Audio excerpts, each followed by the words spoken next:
This is episode 3 of my 65-day van build. If you haven't seen the previous episodes, I highly recommend checking those out before watching this one. In today's episode, we cover adding furring strips to the ceiling and the bulkhead, installing the water inlet, building the windowsill, finishing the rear window framing, and finally, prepping the bulkhead wall. For the furring strips and the majority of the plywood I use in this build, I went with BBB Baltic Birch plywood wherever I could. This is a higher grade of plywood you would normally buy at a big box store.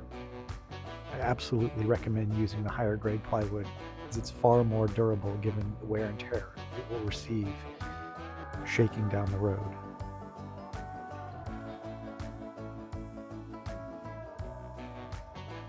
Here, I'm applying furring strips to the bulkhead where the wall will be installed later on.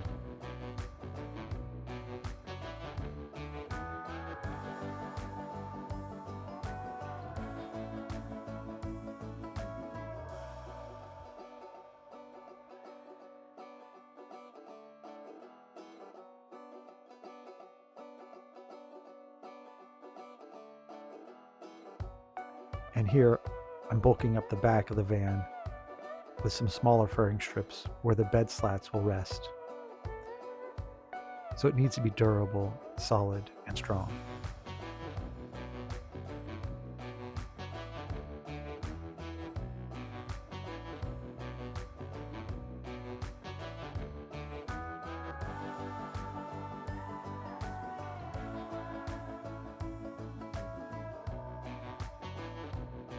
This is the first glimpse of the CNC machine cutting the wooden spacer for the water inlet that I'm going to mount to the wall of the van.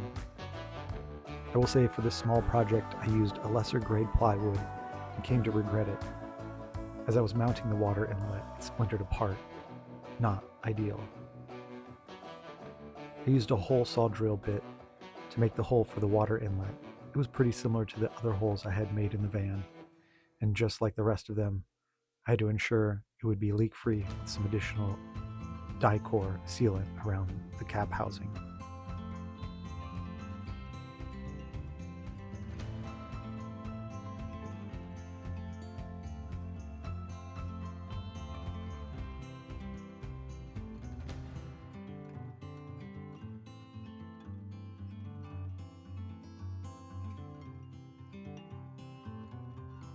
And, as I mentioned in my previous video, I had a small leak in the sliding door window, so I decided to reapply sealant to both windows just to be sure.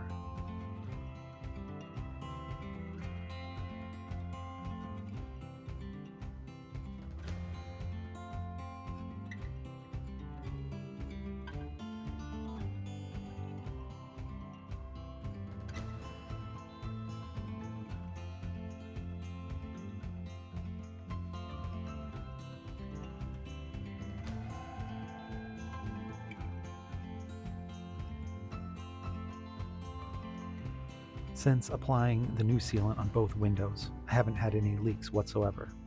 You just want to make sure you do a nice clean job and tape around the perimeter of where you're caulking so you don't make a mess.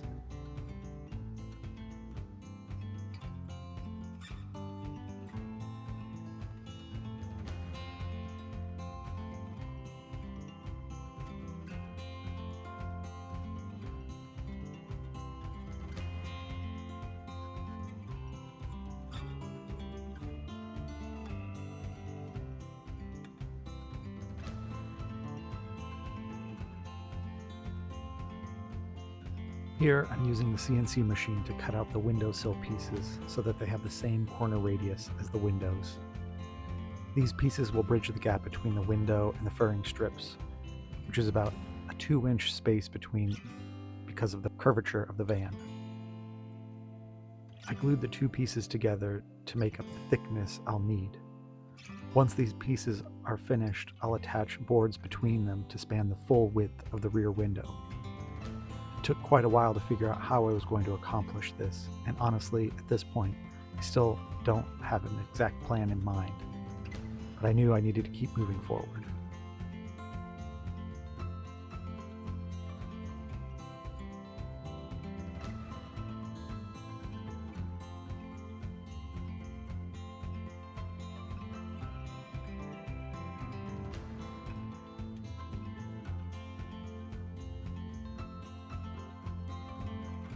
Here I'm cutting out some more furring strips I'll use around the frame of the window to build into one another.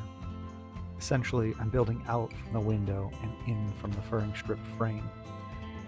And as you'll see momentarily, the whole process is a bit finicky, but worth it in the end.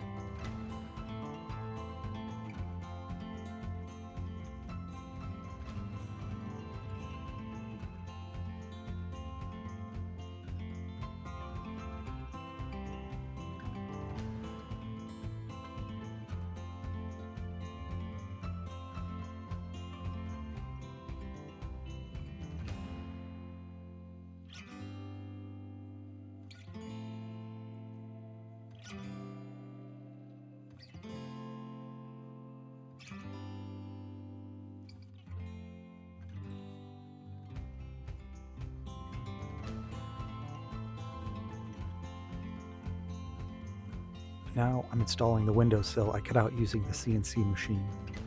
I was able to attach it with screws into the spacer I had already installed with the clamshell window. Like most things in this build, it took a little finagling to get it to fit exactly right and secure.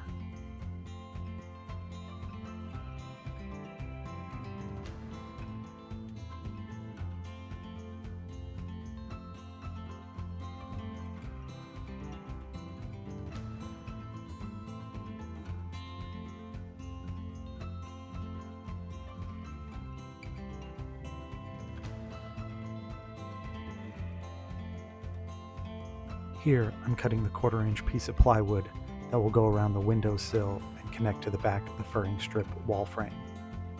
Eventually, I'll place some 1/4-inch spacers perpendicular to this piece that will attach to those furring strips so there's no gaps in between. But for now, I was able to get that in and even install the first insulation in the van around the windows. I went with Havelock wool, which I'll discuss more in a future episode.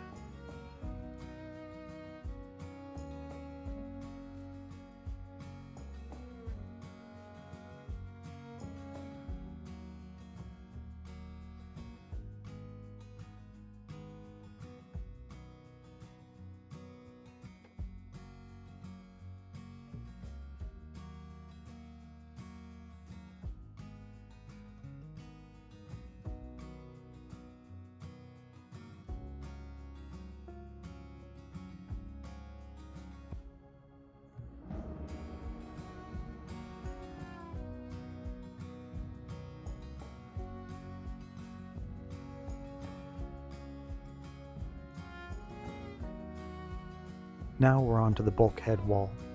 I decided to go with the bulkhead wall for a few reasons. First is insulative properties, making sure the van didn't get too hot or cold with all those exposed windows up front. Second, for the privacy. Since this will be my main living space, I wanted to be able to have my lights on at night without dealing with curtains or window covers.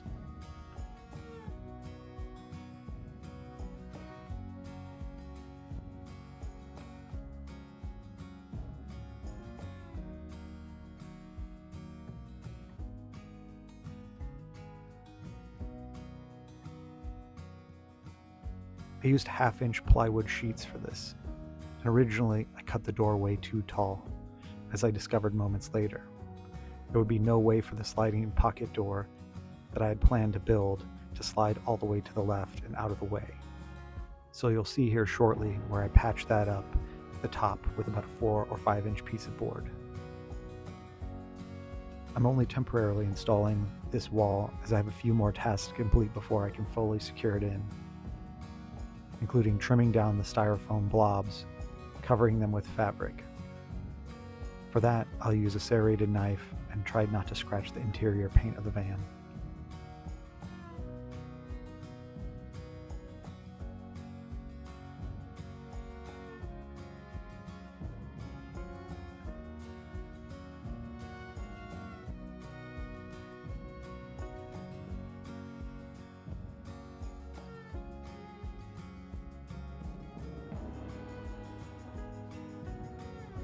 Here, I'm measuring and cutting the fabric I'll use to upholster the styrofoam blobs at the front of the van. I can't remove them because they house the all-important side curtain airbags, so it's not advisable to remove or manipulate them too much. For this I used 3M Foam Fast 74 spray adhesive, which is specifically made for fabric and styrofoam. You have to be careful because some spray adhesives will melt styrofoam.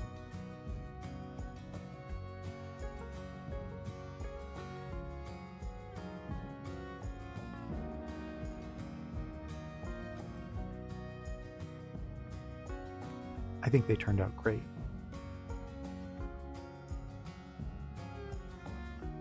That's it for episode 3.